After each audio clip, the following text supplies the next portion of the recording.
যে মৃত্যুৰ পিছতো অখিল গগৈ তৰুণ গগৈ কিমান সমালোচনা কৰে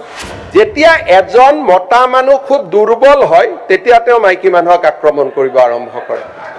আপোনাৰ মই যদি কওঁ আপোনাৰ পৰিবাৰে বিবৰা কলেজত কেনেকৈ চাকৰি পাইছিল মইতো আজিলৈকে কোৱা নাই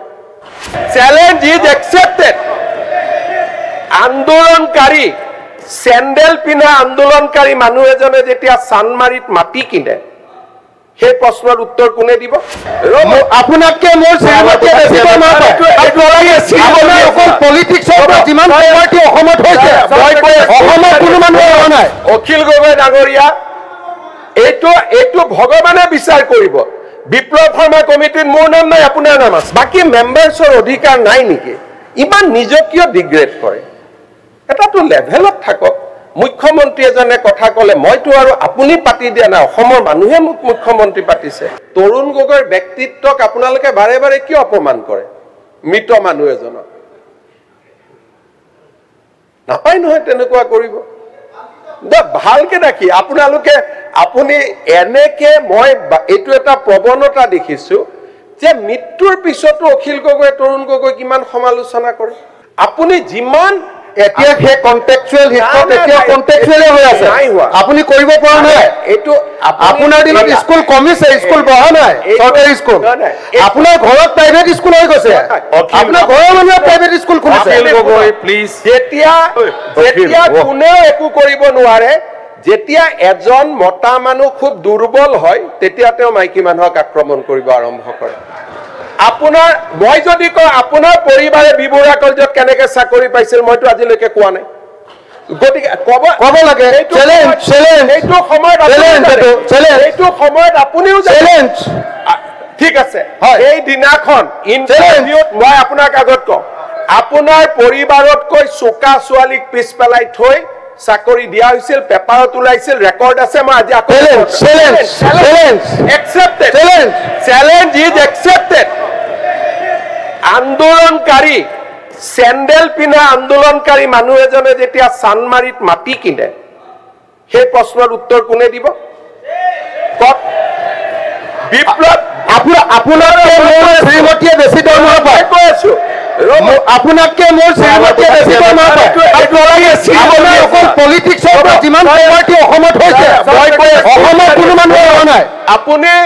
যিমানে মোক গালি পাৰিব অখিল ভাই শুনক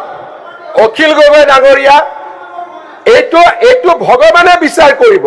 বিপ্লৱ শৰ্মা কমিটিত মোৰ নাম নাই আপোনাৰ নাম আছে মাননীয় অধ্যক্ষ মহোদয় মই লিষ্টখন আপুনি এপিএছচিৰ লিষ্টখন আপুনি দিয়ে আপোনাৰ নাম নাই কথাখিনি স্যাৰ ভাল লাইনত হ'ব লাগে এপিএছচি কেলেংকাৰীত আপুনি কৰি দিয়ক আপোনাৰ নাম নাই সম্পূৰ্ণ নহয় স্যাৰ যিমানটা ডিফামেশ্যন কেছ হৈছে আপুনি কোৰ্টত গৈ মোৰ পুলুকা মাৰিছে এইটো পেপাৰে লিখা কথা মই লিখা কথা নহয় বুলি মই আপোনাৰ ওপৰত যিমানটা ডিফামেশ্যন কেছ দিছো আপুনি দিয়া ইনফৰমেশ্যন দেখে হোৱা নাই চলি আছে এতিয়া কেনেকুৱা কথা ছাৰ মাননীয় অধ্যক্ষ মহোদয় পইণ্ট অফ অৰ্ডাৰ ছাৰ এক মিনিট অধ্যক্ষ মহোদয় আপোনাৰ ওপৰত মই যিমানটা ডিফামেশ্যন কেছ দিছো আপোনাৰ উকিলে গৈ কোৰ্টত কৈ এইকেইটা মই কোৱা নাই বুলি অন ৰেকৰ্ডৰ পৰা কৈছো হাউচ কমিটি এখন গঠন কৰি দিয়ক কমিটিখনে পৰীক্ষা কৰি লওক মই ক'লো নাই আপোনাৰ সাহসে নাই কোৰ্টত গৈ কথা কোৱা আপুনি সাহসে ডকুমেণ্টখিনি দি দিয়ক কোৰ্টত মই কৈছিলো কি ডকুমেণ্টখিনি কোৰ্টত দি দিয়ক মই কোৰ্টত মই কি ক'ব কোৰ্টত আপুনি ইয়াত আলোচনাই কৰিব নোৱাৰে মাননীয় অধ্যক্ষ আপুনি লেজিছলেটৰ মাননীয় অধ্যক্ষ মহোদয় যোৱাকালি মই এটা কথা কৈছো হাউচখনক আপুনি যদি পৰিচালনা কৰিব লাগে এই এজন মানুহৰ লগত যদি মই এনেকৈ কথা পাতি থাকিব লাগে বাকী হাউচৰ কি অধিকাৰ নাই নেকি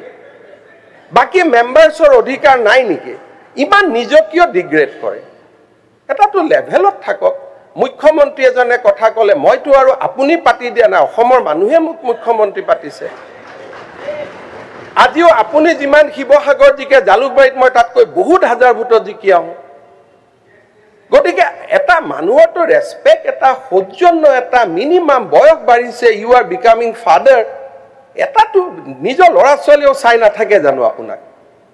এটা নিজক বচাওকচোন you have been given enough time এনেকুৱা নকৰিব অসমৰ মৰ্যাদা এটা আছে ল'ৰা ছোৱালী আপোনাৰ পৰিবাৰ ঘৰত গৈ আপোনাকে কয় নহয় যে এইবোৰ কিয় কৰা বুলি নকৰিব ভাই মই আপোনাক ৰিকুৱেষ্ট কৰিছোঁ you take half an hour time extra যি মনত আছে মোৰ পৰা আপোনাক মোৰ লগত আপোনাৰ লগত মোৰ কোনো যুঁজ নাই কোনো স্বাৰ্থ নাই ইউ টেক 1 আৱাৰ ফ্ৰম মি আমি শুনি থাকিম আপুনি যি ক'ব খোজে যোনে কথা কওক কালি জয়ন্ত মল্ল বৰুৱাই কথা কৈছে পিএইচচি তেওঁ পিএইচচি ডিপাৰ্টমেণ্টটো তেওঁ জন্মস্বত্বে লৈ আহিছে নেকি আজি মন্ত্ৰী আছে পিএইচচিৰ কালি নাই সেইটো গালি তেওঁ কিয় খাব গোটেইটো অসমীয়া ইঞ্জিনিয়াৰবিলাকে কাম কৰে পিএইচচি ডিপাৰ্টমেণ্টত তাৰ মাজত 10 জন ভাল ইঞ্জিনিয়াৰো আছে গুণে টকা পইচা নাখায়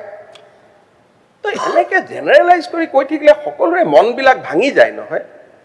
মই আপোনাক ৰিকুৱেষ্ট কৰিছোঁ যে প্ৰধানমন্ত্ৰীয়ে সংসদত কথা ক'লে কোনেও কথা নকয় আৰু আপুনি কওঁতে মই চবক হাক দিছোঁ যে উত্তৰ নিদিব তেওঁক ক'ব দিয়ক